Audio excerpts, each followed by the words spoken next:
What's up, hockey fans? Welcome to the Wraparound, brought to you by the Hockey News and presented by Sticks.com. I'm your host, Emma Lingan. I am joined today by Michael Augello and Stephen Kerr of the Hockey News, and we are here to talk about all the latest and greatest from around the NHL and the rest of the hockey world, such as it is. It is August right now. We're in the dog days, but we're getting closer. We're getting closer to actually having training camps and rookie camps and all kinds of fun things to talk about. But we've still got plenty on the docket for today, so we're going to get right to it. Before we do, however, do want to remind you all that we are brought to you by our friends at Sticks.com. Why break the bank on sticks when you can get pro-level composite sticks without the pro price tag at Sticks.com? That's Stix.com. Head over now and gear up without the markup. All right, you guys. Big news from this week. Unfortunately, not the good kind of news. Caleb Desnoyers, the Utah Mammoth's fourth overall selection from this year's NHL draft, set to miss 12 weeks after undergoing wrist surgery. So Desnoyers led the Moncton Wildcats to a QMJHL championship last year. So he had 84 points, 35 goals, 49 assists in 56 games, added 9 goals and 21 assists during 19 postseason games, and he won the Guy Lafleur Trophy for playoff MVP. So, looking at his likelihood that he could potentially make his NHL debut as early as this year, depending on when this year that could happen. Mike, I'll ask you, do you think this injury now that he has is going to eliminate the chance that we see him in the NHL this year, or does it just kind of put a temporary damper on things? I didn't think that the odds of him making the NHL were great to start out with. Not that, he's not an excellent prospect and a really good young player, but Utah has a lot of good young players, and they added JJ Peterka and they added Brandon Tanev. And I think that they're looking at this season as the season that they want to break through as a playoff team. Not to say that a really talented 18-year-old couldn't make that team, but I think the fact that now he's going to be out for 3 months, which would be around a little before American Thanksgiving, I see the path, probably going back to Moncton in the queue. And I mean, being out that long, that might put his chances of playing for Canada at the World Junior in jeopardy. There's only about 3 weeks to a month that he would have to be able to get up to speed, get his cardio and everything else, going, and getting ready for a tournament that's going to be important for Canada, coming off a disappointment last year. So I think he's going back to junior and maybe to the World Junior. Yeah, Stephen, what do you think? I mean, do you think the chances were that high to begin with that Desnoyers was going to make the roster for Utah, even for that, like, what is it, 9-game tryout, or do you think that this injury changes much for him? No, I think it seems that the plan was to start him and have him play in Moncton again this year.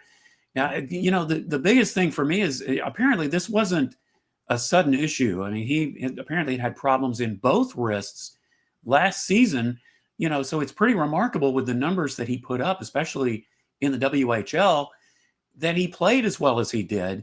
Now, he was projected, I think, to start with the Wildcats. So, yeah, Mike already touched on it. I think the biggest question is, will he be available for the World Juniors? Because if he's coming back in November, that's not a lot of time to see how you're, whether you're going to be ready for that kind of competition. So, no, I really would be surprised, even if he wasn't having this surgery. I'd be surprised if he was going to crack the NHL at all. I don't think that was the original plan. Yeah, I'd have to agree. I think Utah is one of those teams that I personally am very interested in watching this year. I think that they're going to take a big step forward, and they're in quite a juggernaut of a division there in the Central as well. So, not sure that that's the time that you want to be giving your 18-year-old draft pick a tryout at the NHL level when you're trying to compete in that division. So especially if you don't have to. exactly. And Utah is a team that I don't think have to. So definitely better to prioritize his long-term health as well in making sure that he recovers fully. All right, let's move to Seattle. The Kraken gave us some news this week on the contract front. They signed RFA defenseman Riker Evans to a 2-year, $4.1 million contract. So Evans was their only unsigned player up until this point. So now Seattle is fully set for next season. Their decor now that he has signed, looks like this. So you've got Vince Dunn, Adam Larson at the top, Jamie Alexiak, Brandon Montour as your second pairing, and then Ryan Lindgren with Evans on the third pairing. So, Mike, do you think this is a decor that Seattle can be competitive with? Are they going to see a dramatic improvement over last season, or do you think they still have some work to do? Well, they're hoping that Lindgren gets back to the form that he played with the Rangers for a number of years, being the partner of Adam Fox. But anybody who's watched the Rangers over the last few years knows that Ryan Lindgren has absorbed so much punishment and has had so many injuries, blocked so many shots that, he may be 27, but he's probably got the body of a 31-year-old. So he's probably relegated to a bottom pairing. Their top two pairings are pretty good. And Evans as a bottom pairing, he had 25 points last year. That's not bad. I just have questions about Seattle overall. And as we've mentioned on previous wraparounds, they're a team that is so geared to being a seller at the trade deadline with so many expiring contracts. I think it's 5 unrestricted free agents, including Alexiak, that, if they're not in a playoff race by, I would say, December, then Jason Botterill is probably going to be looking to, field offers for those 5 players, and who knows how many of them they'll actually trade. Yeah, Stephen, what do you think of this decor in Seattle? Do you think it is kind of like Mike says, just maybe a holdover until next year? Yeah, I think, as far as Evans is concerned, I think he proved he was a top 4 defenseman, particularly when Vince Dunn was out with an injury. I think health is the question. And then the order you just mentioned is probably going to be how it shakes out, depending on the health situation. I mean, his defense ranked, it was good. And I think as far as Seattle, though, I have the same questions Mike has. Is overall, can they really make break the next barrier? And I'm just not convinced. But, if you're saying if the defense is going to be decent, I would say so. All right. Well, certainly time will tell to see if they can take a step forward in the Pacific Division in Seattle. For now, in terms of hockey that is actually being played currently as we speak, we've got the Hlinka Gretzky tournament that's going on in Czechia and Slovakia. Semifinals happening today, Friday. It's really the first big stage for NHL draft prospects ahead of their draft year. So there's a lot of players that are, certainly being watched closely by a lot of NHL scouts right now. One player, though, who's really turned heads recently is Canadian defenseman Landon DuPont. So he's a projected lottery pick in 2027. So not for this year, this next coming draft class, but the year after. So he's got 60 points in 64 games this season in the WHL as a 15-year-old. So he's now also an assistant captain with Canada's U18 team at the Hlinka Gretzky tournament as a 16-year-old. So he has recorded an assist in each of the team's 3 games.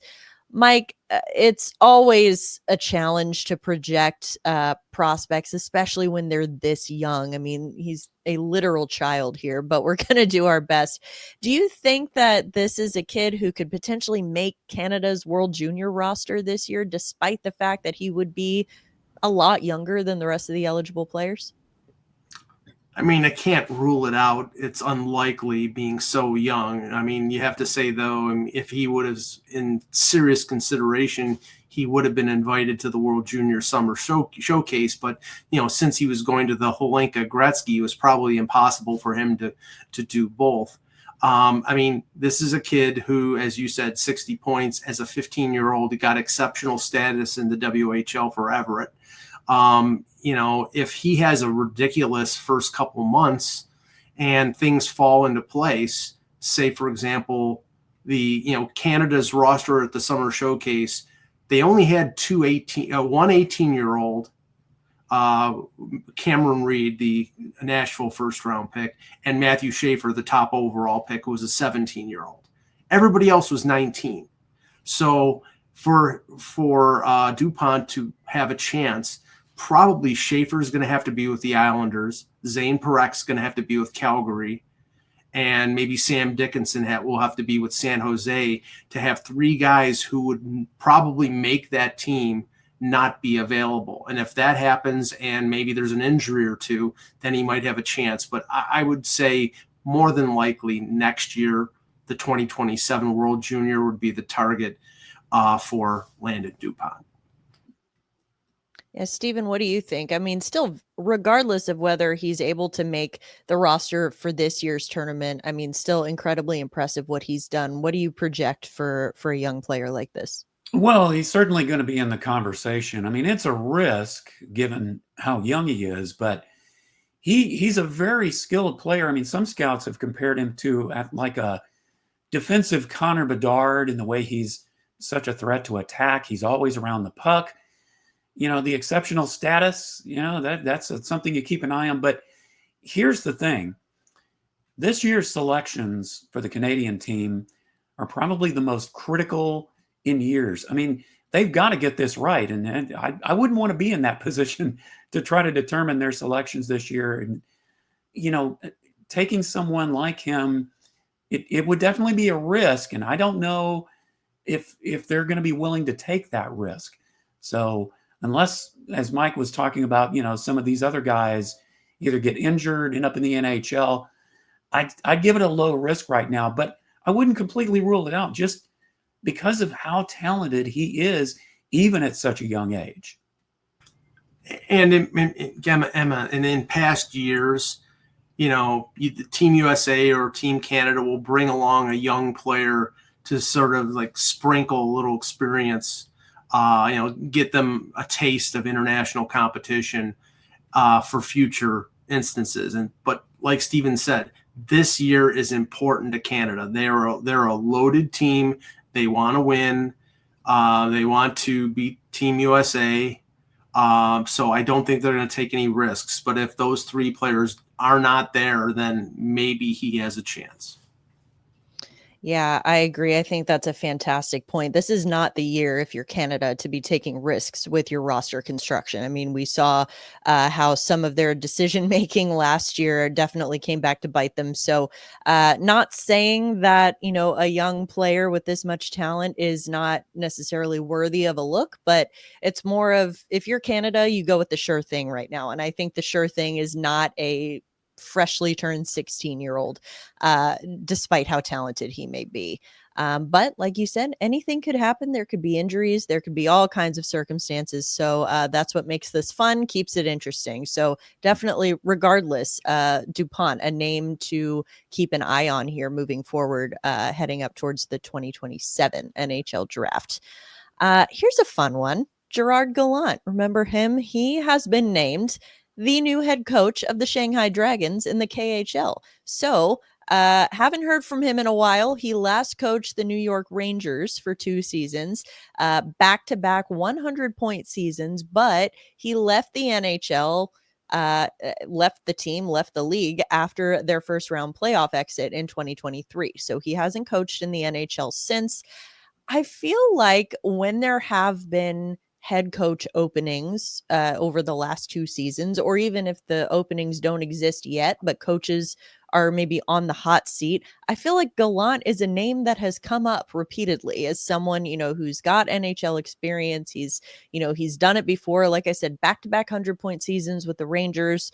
But, kind of interestingly, didn't come back to the NHL. Now we know he's going to the KHL. But Mike, do you think that Gallant is a guy that we see back in the NHL, maybe even as early as this season, if something goes wrong, if there's a mid-season firing in the NHL? Do you think we see him back this year, next year, or even at all?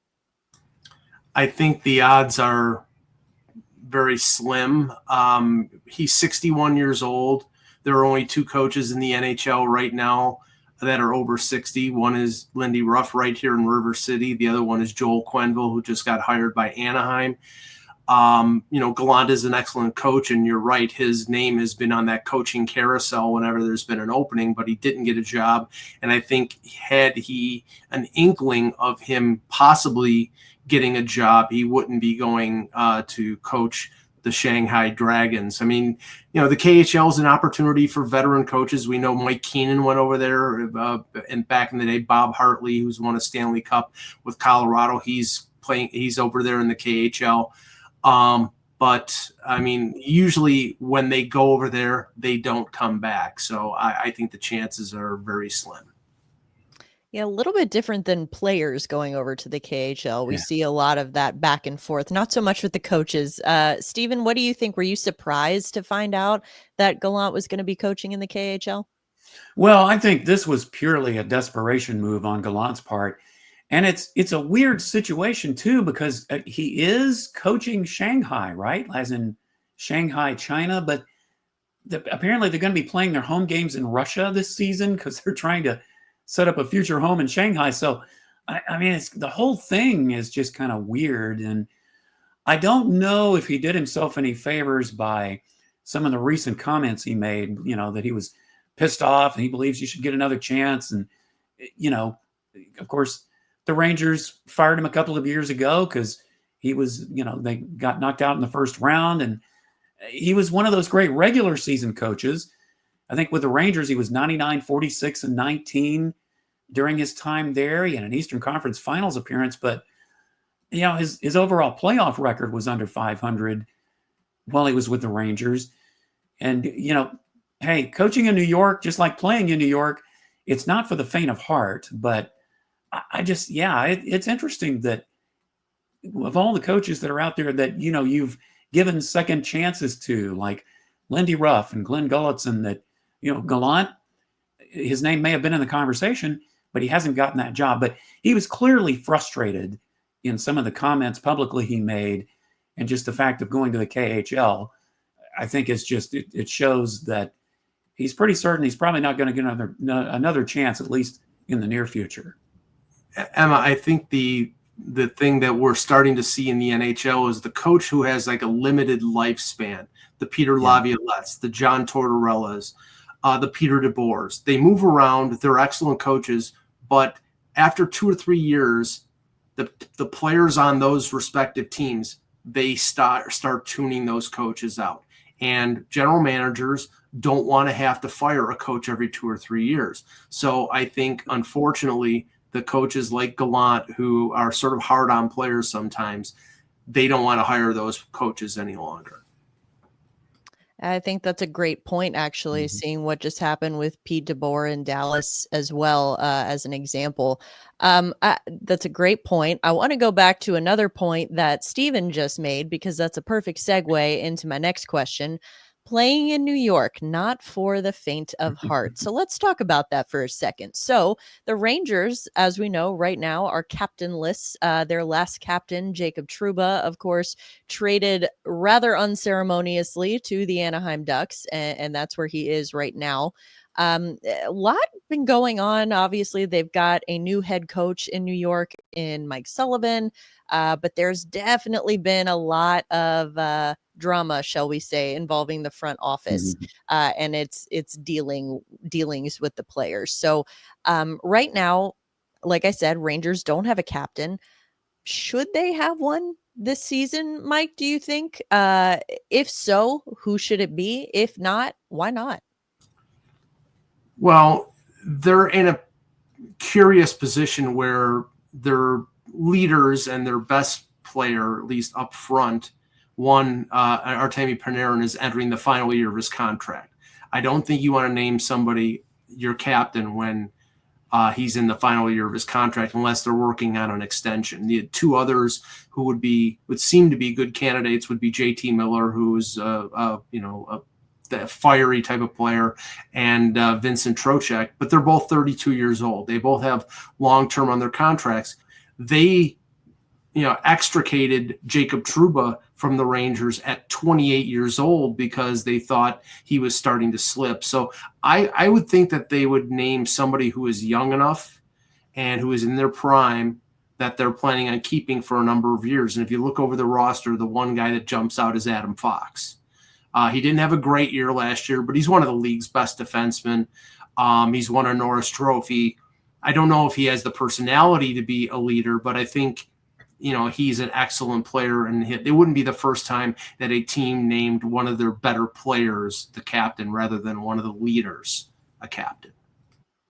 It's interesting, though, because you think about, I see your point there, but think about the age thing. And again, very different scenarios here. But I mean, look at Nick Foligno in Chicago. They could have named Connor Bedard captain. He's obviously their best player, but instead they went with the veteran experience. That was during a time of, some turmoil, some tumult in Chicago. So you maybe needed that more experienced veteran voice. But what do you think, Stephen? Do you think that the Rangers need that? Do you think they even need to name a captain right now, or do you just kind of wait for the dust to settle a little bit after what happened with Trouba last season? Yeah, I think a lot of it is going to depend on what type of player.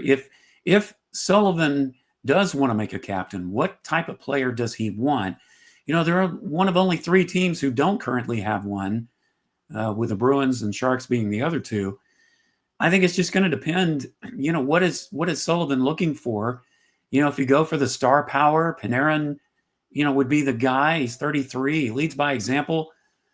If I'm leaning towards someone, again, Mike mentioned the contract. That would be my biggest, hesitation to give it to him. But, maybe he's, maybe giving it to him might, he might want to sign an extension. I would go with Adam Fox. And I think, again, it's going to depend on the player. But, I like Adam Fox.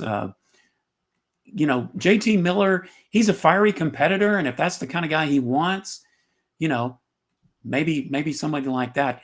Trocheck, he'd be good. He's good with the media. He's also very competitive. So I just think, there are a number of names they could pick, but maybe Sullivan's not going to be in a hurry to pick it. For entertainment purposes, how about Matt Rempe? Yeah, why not? Yeah, let's just add another log to the fire there. Throw some gasoline on it. It is New York after all, right? Yeah.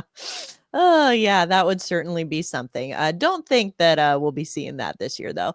All right, so let's pivot to a slightly more fun topic. We've seen, obviously, the Florida Panthers all summer long. Each of them has gotten their day with the cup, all the players and the staff there. So we've seen some interesting choices, and we've seen some interesting choices over the years from what players have decided to do with their one day with the cup. But focusing on this year's Florida Panthers team, Mike, of the ones that you've seen, do you have a favorite day with the cup story this summer? Not this summer. There really hasn't been anything that really jumped out at me. But I have to say, if you want to go back in history, since I'm an agent of chaos, I do love, and I think it was that 91-92 Penguins teams, the back-to-back cups with Mario Lemieux and Jágr, that they had a party in the summer that the cup ended up in a swimming pool upside down with the cup suctioned on the bottom. And they finally got it loosened, and it was bent significantly, which is, I think, the reason why Phil Pritchard and other people accompany the cup to make sure it does not get into any situations like that. So Basically, I mean, I love those stories. Thankfully, the cup is still there and it has survived. But yeah, it's taken some dings over the years. It definitely has. I want to ask you, Mike, too. Now I'm curious. Like you said, agent of chaos. So I would like to know what your answer is for this. If you had a day with the cup, where would you take it and why? I was thinking about this. I mean, I'm boring. I probably would have just, like, hey, I'd gather all my friends together and my family and, get some pizza and wings, which is a Buffalo tradition and whatever. And just, I mean, there's like no place that I can really think of to take it that other than, like some place where everybody I know could gather. But yeah, there's not something that really I would not want to take it out like and like jump over the falls or do something like reckless like that. I'm boring, so no, just a party, some food, and everybody gets a chance to take a picture with it. I thought you'd be the guy to take it on the speeding roller coaster. Wait, what player was? I was trying to think which player did that. You're not catching me on a roller coaster ever. Well, you won't catch me on one. I have a phobia of roller coasters, so I definitely would not. That's where I would not be taking the cup. Well, now that's a good question. So, follow up to you, Stephen. Any days with the cup from this summer that you've seen that you've found amusing, and where would you take it? We know not on a roller coaster, but where would you take it? Yeah, well, so Roberto Luongo, I think he stuffed it with Labubus. Those plush toy monsters from China. That my Yes. wife crochets them. Oh, So wow. yeah, that would I could dig that. Now on the emotional side, the Sandy Hook Memorial, gosh, how can you not like that? Yeah, I had to think about where I would take it. If I were a daredevil, maybe I'd try to see if I could get to the top of the Empire State Building with it. But I'm not a daredevil, so that's not in the cards for me. If I went the emotional route, you guys have probably know all about the floods in the Texas Hill Country, and even Kerrville, which of course has part of my last name. Maybe I would take it to Kerrville and let a lot of these people that are still recovering from the floods have something to enjoy. I'm sure there's at least one or two hockey fans that live there, so maybe they get some joy in their lives and they could actually see the Stanley Cup in Kerrville. I think that'd be kind of cool. That would be very cool. I'm surprised neither of you mentioned. Maybe it's just me. I'm a big Tim Hortons fan. I was a fan of Brad Marchand taking it through the drive-through at Tim Hortons. I thought that was great. That's probably something I would do, for being honest. Anything, coffee, donuts, in the Stanley Cup, say less. I'm trying to avoid drive-throughs as much as possible these days. Yeah, and knowing Brad Marchand, that was a troll because Tim Horton was a Maple Leaf, so of course he was just trolling Toronto fans. Yeah, well, probably. But hey, you know what? All the more reason. All right. Want to wrap up today. Rapid fire. I've got one final question for you guys. So just first thing that comes to mind here. We talk about a lot these teams that are stuck in the mushy middle. They're not quite contenders yet, but they're not complete bottom of the barrel tanking to rebuild teams. They're right in the middle. They've been stuck there for a while. There are three teams in particular that I want to ask you guys about to see which one of these three do you think has the best chance of breaking out of the mushy middle this coming season. So tell me which team you think it is and why. Mike, I'll ask you first. Of these three, who has the best chance of breaking out of the mushy middle? Utah, Detroit, or Columbus? And why? I think of the three, Utah. I think they're, you've got young players like Cooley and Gunther. They've added Peterka. Their defense is improving. With all three of these teams, the big question is goaltending, and I think Vejmelka can repeat what he did. I'm still questionable about Jet Greaves and John Gibson. He has to stay healthy, so I'll go with Utah. Yeah, I was hoping that I could disagree with Mike, but it's hard, because Detroit. I mean, we keep waiting for the Yzerplan to take effect, and it hasn't. And, Columbus, I just feel still has a long way to go. But yeah, I mean, I was looking over all three and I'm just going, yeah, Utah, for me, I'm waiting for them to break out. And so I think with the moves they made, they didn't have to give up a lot. So I'd have to lean toward the Mammoth. Maybe not a big surprise there, but I would say of the three, Utah and then Detroit, and then probably Columbus at number 3. All right. I might disagree slightly. I would definitely say Utah of the three, but then I'd probably go Columbus and then Detroit just because it's this Iser plan, man. It's just been taking so long, and you start to wonder, is there even a plan anymore? And really every offseason or every trade deadline with Detroit, you think, okay, this is a big one. They've got to do something here, and then they just don't. So it's getting I would imagine as a Detroit fan, it would be getting especially frustrating to watch. But again, lots of surprises. There's always those teams that surprise us every year. Columbus actually kind of one of those teams this last year, so that's what makes it fun, and that's why we watch the game. But for now, though, that is going to do it for today's episode of the Wraparound. Thank you to everyone who tuned in to join us and listen to some hockey talk, even in the summer doldrums of August. We are almost there, you all, almost there, I promise. I want to also thank Sticks.com for sponsoring us. As always, go check them out. But for now, for Michael Augello and Stephen Kerr, I'm Emma Lingan. This is the Wraparound, and we will see you next week.